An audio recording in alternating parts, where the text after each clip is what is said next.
This is not clickbait, and watch this video till the end to see why life needs to be imperfect. Let me begin by asking you a very simple question. Do you have a perfect life? Are you satisfied and happy with what you are and what you have? Perhaps very few may answer yes, but may not be able to describe what is the perfect life, what is the perfect person, and what is the perfect achievement. On the contrary, those who say no will give many reasons to describe about their imperfections. There is an interesting story about a so-called perfect man who calculated his life from the present to the future and accordingly made his preparation for life meticulously. He prepared for a lifespan that would certainly end at the maximum of his 90th year. Accordingly, he spent every penny he earned and lived lavishly. He also started his blissful life after his retirement, as everything seemed perfectly happy as per his plan. Eventually, he got to his 90th as planned. At the end of it, everybody expected his end would come in great style. As expectations grew for his grand death, the gentleman himself was counting and counting, and to his disbelief and to his dismay, the much anticipated event of death didn't come. He was perplexed and went into a state of shock when he saw that the stone which he threw up, expecting it to travel a certain distance and fall to the ground on time, didn't happen. Such is the truth of life. Walking along towards the horizon, you'll find the horizon has actually moved away. Every time when you think you've reached the last one, that one is never the final one. You continue walking, discovering newer and newer horizons.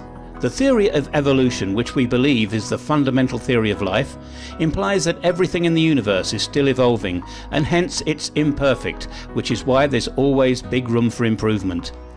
Therefore, life must be ever-changing and be ever-dynamic, a journey towards improvement. This leads to another important fact of life. That is, life is limited by time, space and circumstances. And therefore, though, life is short, precious and not repeatable. Our past and present is what we have, and our future is unknown. Till this moment, what has happened is our past, and probably we didn't have control over certain factors because of a lack of awareness, actions and surroundings, whereas all our achievements till now could be assigned to certain facts, circumstances and actions that we knew and that we control. Let us ponder about our now, the present. The present is the most precious moment in our life because it is at hand now, and we can in fact define our future to a great extent by our present thought and actions, which is also described as developing a purpose and action plan within a time frame. Let us start with defining the purpose. Suppose you're completing your master's studies and distinction is your purpose. Where do you want to do it? Maybe in Harvard or Stanford. This is your location, or the space, and each space or location offers you many beautiful amenities, surroundings, scholarships, comforts, academic facilities, etc. This is your circumstance. You'll be living in the place of choice for 3 or 4 years, and that's your time frame. You'll be planning all your actions from day one to the last day in order to achieve your purpose within that context. That is a 3 to 4 year time frame in a location called Harvard, and in given circumstances, which also includes your family's involvement, the teachers, your fellow students with whom you'll interact regularly, as well as your physical support systems. Everybody has to have or needs to develop a purpose in life, because this limited life also offers many opportunities to live it fruitfully with meaning and purpose. You can, with all your consciousness, set goals both in the short and long term, which have to be measured by certain yardsticks like whether they are specific, measurable, achievable, realistic and time-bound, which we call smart goal setting. Accordingly, you'll also develop your action plans with strategies like cooperation, collaboration, and so on. Once you start acting upon your plan, you are in fact starting to live a life according to your own defined path, and you become the master of your own path, master of your own action, master of your own goal or destiny.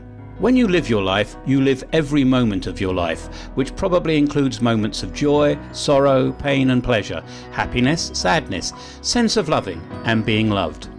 Your moments are filled with ups and downs, glories and disgraces, senses of victory and senses of defeat. All these are part and parcel of life, and they are the spice of your life so that you enjoy your life. It's said that there's no sense of gain if you don't have a sense of pain.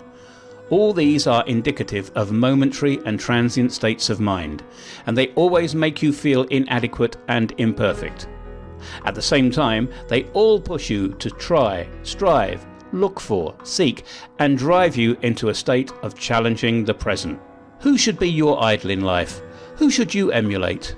Look at a child, a toddler who keeps on trying to stand up in spite of repeated falls. Who does he follow? Perhaps he follows his own instincts and his own inner urge rather than imitating anybody.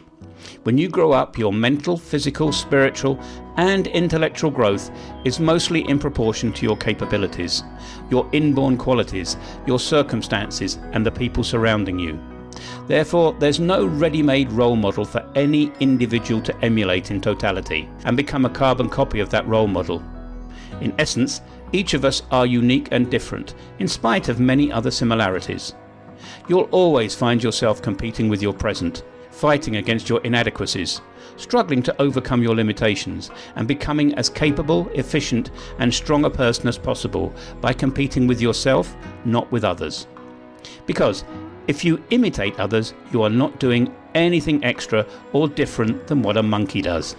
It's also said that those who follow others' footsteps leave no imprint of their own. The beauty of life lies in becoming more and more you, with all your imperfections and shortcomings. The bottom line of this discourse is life needs to be imperfect because it's evolving, and there's always big room for greater attainment. Life teaches us 1. Never compare yourself with others because you are incomparable. 2. You should never be a blind imitator because you can never enjoy borrowed life. 3. Compete with yourself so that you'll be competent. 4. Live your own life and be yourself so that you'll be really happy. And 5. Express yourself and give a dynamicism to all your talent and potential so that your life becomes richer and fuller. Comment below if you agree with us, and do subscribe to us for similar weekly videos.